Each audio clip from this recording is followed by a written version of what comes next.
Olá, pessoal! Essa aula faz parte de uma atividade avaliativa, curso de criação de videoaulas, ofertado online pelo Instituto Federal de Educação, Ciência e Tecnologia do Rio Grande do Sul. O tema é sobre a história das imigrações internacionais no Brasil.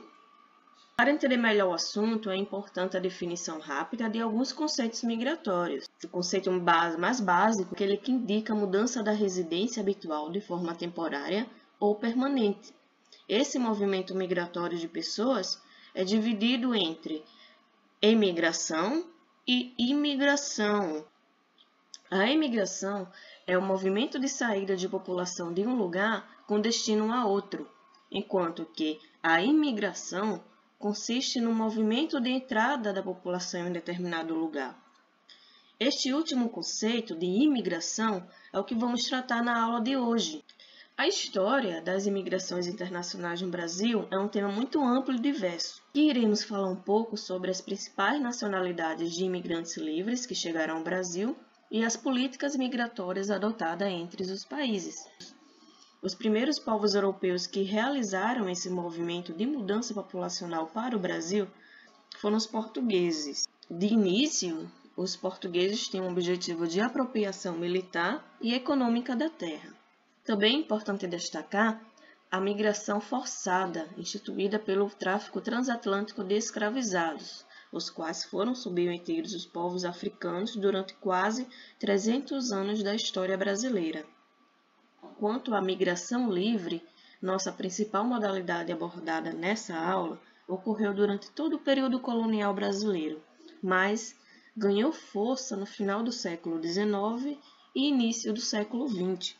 Neste momento, o Estado brasileiro incentivou e até subsidiou a migração dos povos estrangeiros, em sua maioria compostos por brancos e europeus, para trabalhar, sobretudo, na lavoura cafeeira ou no povoamento de algumas localidades da região sul do Brasil.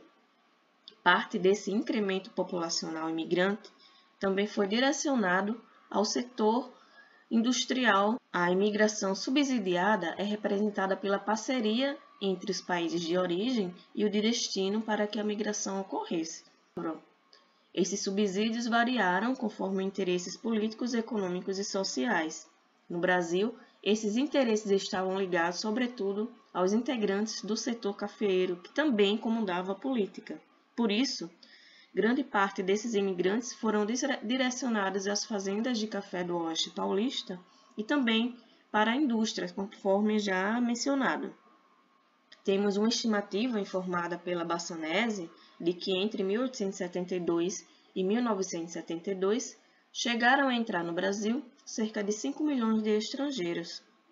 Neste gráfico, temos a relação das principais nacionalidades dos imigrantes que entraram no Brasil durante esse período de 100 anos, entre 1872 a 1972. Como fonte de dados, eu utilizei a Maria Silvia Bassanese, que por sua vez utilizou os dados expostos em um artigo pelo Levi, em 1974.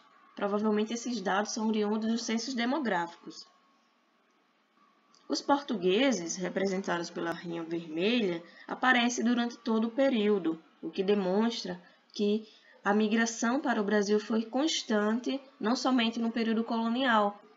Quanto à Itália, barrinha verde, é importante destacar que, apesar de ter tido início em 1880, o auge da imigração italiana para o Brasil ocorreu principalmente após a abolição da escravização em 1889, e foi muito intensa na década seguinte, entre 1890 e 1899, o que demonstra que foi a principal fonte de demanda da mão de obra brasileira, mesmo tendo os ex-escravizados como mão de obra disponível. Motivos políticos foram excluídos da dinâmica de trabalho livre assalariado no período pós-abolição.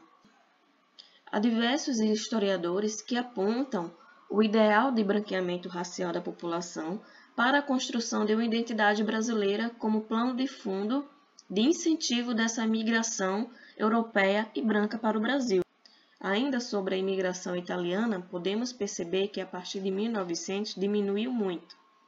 E o motivo para isso foi que em 1902 a imigração subsidiada italiana para o Brasil foi proibida pelo governo da Itália. Com essa proibição, caso os italianos quisessem migrar para o Brasil, teriam que fazer por conta própria, o que ocorreu, embora com menos intensidade do que em décadas anteriores. Também é possível perceber que a intensidade dos fluxos migratórios para o Brasil variou muito nos períodos de guerra. Durante a Primeira Guerra Mundial, entre 1914 e 1918, os principais imigrantes eram oriundos de Portugal, Itália e Espanha. Na Segunda Guerra Mundial, entre 1939 a 1945, diminuiu muito o fluxo de imigrantes no Brasil, mas isso foi um reflexo da política migratória desde 1930, adotada pelo então presidente Getúlio Vargas, de restrição à entrada de imigrantes no Brasil. A imigração para o Brasil só volta a aumentar no período pós-Segunda Guerra Mundial, quando o país estabelece um acordo com a ONU para o recebimento de refugiados da guerra. As principais nacionalidades dos imigrantes no período de 1950 a 1959 foram os portugueses, italianos e espanhóis, e com menos intensidade os alemães e pós-japoneses. A partir de 1970, o fluxo de imigrantes estrangeiros diminuiu drasticamente e começou a ser mais evidente em outros cenários migratórios, como a migração interna e a migração de retorno, que são assuntos que rendem muita discussão e merecem ser melhor tratados em uma próxima aula. Para essa aula, como texto base, eu utilizei a Maria Silvia Bassanese, professora do Departamento de Demografia da Unicamp, principalmente como fonte dos dados utilizados, e também foi muito útil a página do Museu da Imigração do Estado de São Paulo. Então é isso, eu espero que tenham gostado e até a próxima.